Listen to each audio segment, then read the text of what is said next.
Ang Amerika yata ay parang iniiwanan na tayo.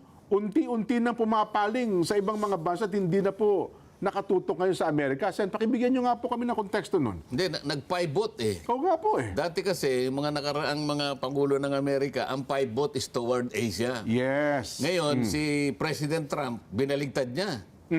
Nag-pivot Western Hemisphere. Ibig sabihin, yung kanilang lugar. Aha. Yung geography nila, nakasalalay sa maraming mga parameters yun. Kauna-unahan yung America first. Opo. Ang gusto niya mangyari, o sige, sabi niya, nakikita natin ang pangangailangan natin sa lahat ng bahagi ng mundo. Pero, kailangan yung mga kaalyado natin, maging yung pinakamatalik nating kaibigan, kagaya ng Pilipinas, magsakit na rin sila na huwag nang masyadong dependent sa atin. Ibig sabihin, kailangan nating magkaroon ng kapanatagan sa South China Sea, pero sila din mamuhunan. Hindi ko mo sila'y kaalyado natin, mawawalan na sila ng parang bahagi doon sa pagpupundar ng kapangangailangan para may sakatuparan natin ang freedom of navigation and overflight. Kagaya ng ginawa niya sa NATO, Opo, di ba? opo. Inobligan niya yung mga kapanalig niya sa NATO countries na, pagtulungan natin yung gusto nyo, yung labanan ng Russia at saka Ukraine, kami na lang. Ganon din ang ginawa niya sa Israel. At ibinalik niya doon sa tinatawag na Monroe Doctrine. Opo. No? Yung Monroe Doctrine, Jen, ay isang doktrina na ginawa ng Amerika, 1823 pa yun eh. Okay. Sabi niya, America is for America alone.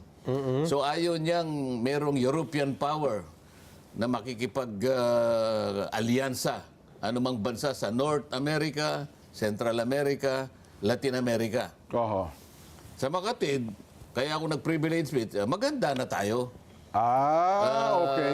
Ngayon, lumitaw na yung ating Mutual Defense Treaty, talagang sa matagal na panahon, 1951 pa yan, ganito lang palang kinapuntahan natin. Nako. Kahit pala tayo ay treaty ally, pagka ang pinag-uusapan pala kapakanan ng Amerika, ang saligan ngayon ng ating mga tratado, ng ating mga alliances, is dependent on how competitive you are. Nako. Not on dependency. Opo. It is dependent on how ready you are in putting investments. Kung paano ka makikipag-align sa amin. Ayun. So, dapat sana naging handa tayo mulat-mula pa. Ganito rin palang mauuwi sa atin. Kaya pinilit ko sabihin doon sa aking privilege speech, kung kinopya natin ng Singapore, 1965 pa yun, Jet. Nako. Di iba na sana. 1965, pangalawa tayo sa Asia. Opo. Ang Singapore naman, 1965, umiiyak si Lee Kuan Yew. Nako. Sapagkat tiniwalag siya sa Federation of Malaya. Yes. Pero 1965, sabi ni Lee Kuan Yew, di bale, sabi niya sa mga kababayan niya, mahirap man, huwag kayong malungkot, tatayo tayo sa sariling paa.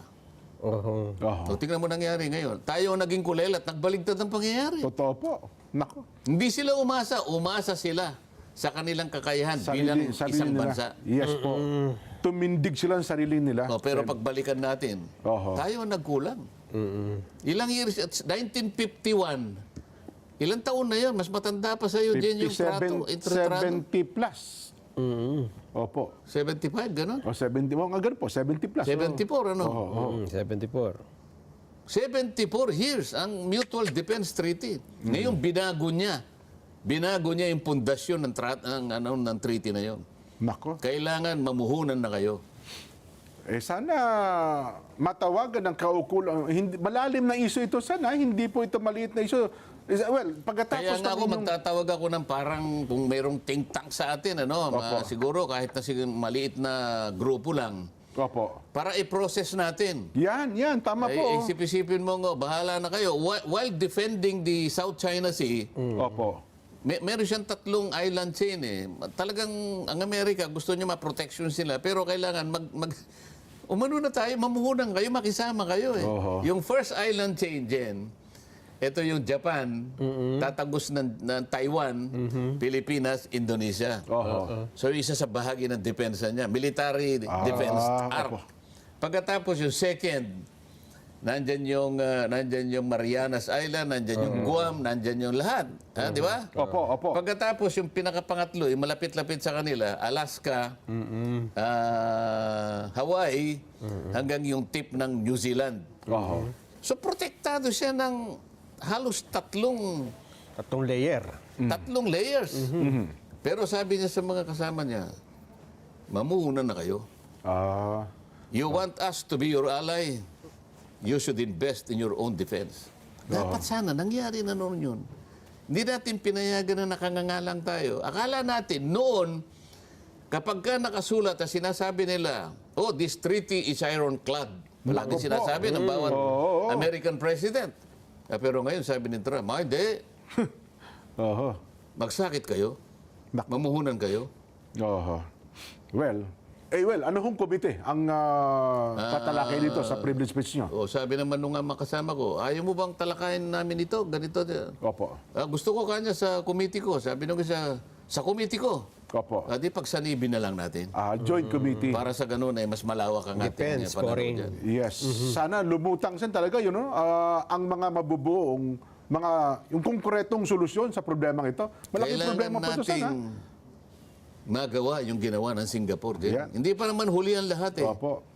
At ngayon pala sen, may balita namin sa inyo, nung isang araw tinatalakay natin, mukhang milya-milya na nilalagpas sa atin ng Vietnam.